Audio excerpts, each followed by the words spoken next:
warahmatullahi taala wabarakatuh. Salam sejahtera bagi kita semua. Pada pagi ini kita akan mengadakan pertemuan keempat atau pembelajaran keempat. Tentang apa? Tentang variabel. Konsep dasar variabel, kedudukan variabel, dan jenis variabel. Pengertian variabel. Variabel adalah suatu ciri, sifat, karakteristik, atau keadaan yang melekat pada beberapa subjek, orang, atau barang yang dapat berbeda-beda intensitasnya, atau banyaknya, atau kategorinya. Contohnya, 10 orang kepada mereka ditanya tentang usia. Berapa usia saat ini? Jawaban masing-masing orang ternyata berbeda-beda. Maka ini disebut dengan variabel. Variabel adalah suatu yang bervariasi pada suatu objek, baik barang ataupun orang atau kasus. Pengertian yang sederhana dalam variabel adalah objek dalam penelitian kita yang mempunyai variansi yang berbeda-beda dan merupakan fokus dalam penelitian. Itulah variabel dalam penelitian. Kalau kita melihat atau membaca pengertian variabel dari para ahli, Nasir tahun 1983 itu mengatakan variabel adalah konsep yang mempunyai bermacam-macam nilai. Kemudian ada Uma Segaran tahun 2006 itu mengatakan variabel adalah apapun yang dapat membedakan atau membawa variasi. Kemudian Sugiono tahun 2006, variabel adalah atribut objek yang mempunyai variasi antara satu dengan yang lainnya. Jadi seperti saya katakan di atas, kesimpulan dari ahli-ahli tersebut bahwa variabel adalah fokus dalam penelitian yang mempunyai variasi atau varian yang berbeda-beda antara satu dengan yang lainnya. Itulah yang dinamakan variabel. Variabel bermacam-macam. Yang pertama, variabel dan konstruk. Variabel merupakan segala sesuatu yang dapat diberi berbagai macam nilai. Variabel merupakan penghubung antara konstruk yang abstrak dengan fenomena yang nyata. Variabel merupakan proksi atau presentasi dari konstruk yang dapat diukur dengan berbagai macam alat. Nilai variabel tergantung pada konstruk yang diwakilinya. Nilai variabel dapat berupa angka dan atribut yang menggunakan ukuran atau skala dalam sesuatu kisaran. Apa itu konstruk? Konstruk terdiri dari konsep-konsep yang dapat diamati, yang selanjutnya untuk keperluan penelitian diukur dengan menggunakan skala pengukuran. Konstruk atau konsep yang diukur dengan skala tertentu selanjutnya menjadi variabel. Jenis hubungan variabel. Variabel itu berbentuk simetri. Terdapat hubungan antara variabel dan bersifat tidak ada yang saling mempengaruhi. Jadi variabel tadi antar variabel ya tidak saling mempengaruhi.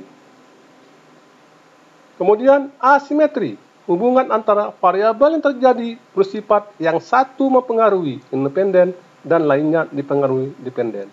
Jadi kalau ada dua variabel ya dari kepemimpinan akan mempengaruhi kinerja, itu disebut asimetri. Kemudian resipro, hubungan antar variabel yang terjadi bersifat saling mempengaruhi, kausal bolak-balik. Kalau dari asimetri tadi, kompensasi atau kepemimpinan akan mempengaruhi kinerja, maka dalam resipro, kepemimpinan dan kompensasi tadi akan mempengaruhi kinerja dan kinerja akan mempengaruhi kompensasi dan kepemimpinan. Itulah dinamakan resipro. Variabel dilihat dari fungsinya. Ada variabel independen, ada variabel dependen, ada variabel moderating, ada variabel intervening, ada variabel kontrol. Dan saya akan menjelaskan ke-6 variabel-variabel ini. Variabel independen atau variabel bebas. Variabel bebas merupakan variabel yang mempengaruhi variabel lainnya menjadi sebab atau berubahnya suatu variabel lain. Variabel bebas merupakan variabel yang faktornya diukur, dimanipulasi, atau dipilih oleh peneliti untuk menentukan hubungan dengan suatu gejala yang diobservasi.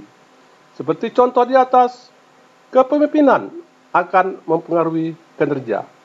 Sehingga kepemimpinan adalah variabel bebas atau independen, sedangkan kinerja variabel terikat atau dependen. Variabel kepemimpinan sedangkan variabel kinerja sebagai Y. Sedangkan variabel dependen atau variabel yang tergantung. Variabel tergantung adalah variabel yang dipengaruhi atau menjadi akibat karena adanya variabel bebas. Seperti kinerja tadi, itu yang disebut dengan variabel yang dipengaruhi atau tergantung dari kepemimpinan atau kompensasi. Variabel tergantung adalah variabel yang faktornya diamati dan diukur untuk menentukan pengaruhnya yang disebabkan oleh variabel bebas. Variabel moderat atau moderat variabel merupakan variabel yang faktornya diukur, dimanipulasi, atau dipilih oleh peneliti untuk mengetahui apakah variabel tersebut mengubah hubungan antara variabel bebas dan variabel tergantung. Sebagai contohnya tadi, antara kepemimpinan dengan kinerja. Dan seperti yang sudah kita ketahui tadi, bahwa kinerja merupakan variabel penghubung. Dan ini variabel moderat adalah apakah mempengaruhi atau merubah hubungan antara kinerja dan kepemimpinan tadi. Sedangkan variabel kontrol atau kontrol variabel didefinisikan sebagai variabel yang faktornya dikontrol oleh peneliti untuk menetralisi pengaruhnya. Variabel yang dikendalikan atau dibuat konstan. Contohnya, ada suatu hipotesa. H0, ada pengaruh kontras warna baju terhadap keputusan pembeli di kalangan wanita.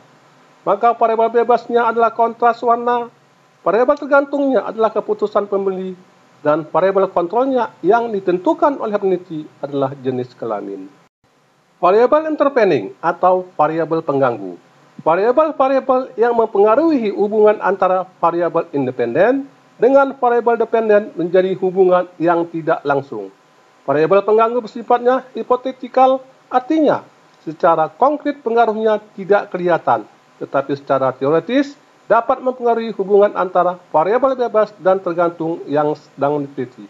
Contohnya, kepemimpinan dengan kinerja. Ya, yang satu kepemimpinan adalah variabel bebas dan kinerja adalah variabel terikat atau penghubung, tetapi ada di tengah-tengahnya variabel motivasi. Sehingga antara kepemimpinan dan kinerja ada variabel pengganggu, yakni variabel motivasi. Kita lihat contoh hubungan antar variabel. Ada 3 ataupun 2 variabel. Penguatan modal, variabel independen. Variabel bebas akan mempengaruhi kinerja usaha, variabel dependen, variabel terikat. Maka ada variabel pengganti, kapabilitas manajerial yang akan mempengaruhi penguatan modal dengan kinerja. Dan bisa dikatakan penguatan modal tidak langsung mempengaruhi kinerja, tetapi melalui kapasitas manajerial. Di dalam suatu penelitian, kita harus menyusun definisi operasional variabel. Dari mana kita menyusun operasional variabel? Operasional variabel diturunkan dari teori-teori. Variabel harus didefinisikan secara operasional agar lebih mudah dicari hubungannya antara satu variabel dengan lainnya dan pengukurannya. Tanpa operasionalisasi variabel, peneliti akan mengalami kesulitan dalam menentukan pengukuran hubungan antar variabel yang masih bersifat konseptual. Jadi, dalam penelitian kita harus definisikan operasional variabel tersebut. Apa definisi operasional variabel tersebut? Contohnya, kepemimpinan. Kepemimpinan adalah dorongan dari dalam untuk mempengaruhi bawahannya atau karyanya untuk bekerja secara sukarela, sehingga hasilnya akan menjadi goal atau tujuan dari organisasi. Kita susun definisi operasionalnya. Dan jangan lupa, penyusunan operasional, definisi operasional adalah diturunkan dari teori-teori atau grand theory. Apa manfaatnya operasionalisasi variabel atau kita membuat operasionalisasi? Gunanya satu, mengidentifikasi kriteria yang dapat diobservasi yang sedang didefinisikan. Dua, menunjukkan bahwa suatu konsep atau objek mungkin mempunyai lebih dari suatu definisi operasional. Ketiga, mengetahui bahwa definisi operasional bersifat unik dalam situasi di mana definisi tersebut harus digunakan. Jadi, setiap orang, setiap peneliti, kita ambil contoh kepemimpinan tadi, setiap peneliti akan menurunkan operasional variabelnya sesuai dengan grand theory masing-masing. Kalau si Colquitt tadi mengatakan seperti yang saya katakan di atas tadi, dan ada menurut Sugiono. Jadi masing-masing peneliti akan membuat operasional variabel dari turunan teori-teori yang akan digunakannya. Dalam menyusun definisi operasional, definisi tersebut sebaiknya dapat mengidentifikasi seperangkat kriteria unik yang dapat diamati. Kemudian, semakin unik suatu definisi operasional, maka semakin bermanfaat.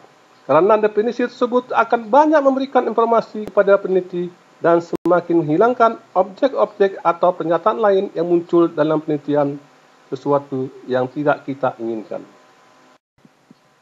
Setelah kita mengukur, membuat atau menetapkan definisi operasional, maka dari definisi operasional tersebut kita turunkan menjadi indikator. Apa sih indikator? Pengertian indikator menurut Wilson adalah ukuran tidak langsung dari suatu kejadian atau kondisi. Menurut Sigren, variabel yang mengindikasikan atau memberi petunjuk suatu keadaan sehingga dapat digunakan untuk mengukur suatu perubahan. Seperti yang saya jelaskan di atas tadi, bahwa kita harus menyusun definisi operasional kepemimpinan. Setelah kita susun, maka kita turunkanlah indikator-indikatornya yang mana yang akan kita teliti. Kalau kita melihat apa pentingnya indikator, dari segi perencanaan, dari segi monitoring, dari segi evaluasi, dan dari segi posisi saat ini. Konteksnya, di mana posisi saat ini? Kemudian di perencanaan, kita ingin kemana? Dimasukkan, apa yang kita perlukan? Di proses, bagaimana cara melakukan? Di outputnya, apa yang kita hasilkan? Di outcome-nya, apa kita capai manfaatnya? Di impact, manfaat yang lebih luas. Demikianlah, anak bapak semua, pembelajaran yang keempat ini. Pembelajaran mengenai variabel. Jadi kita semua sudah mengerti tentang variabel, kedudukan variabel dan fungsi variabel tersebut. Demikian pembelajaran keempat ini kita akhiri. Assalamualaikum warahmatullahi wabarakatuh dan selamat pagi untuk kita semua.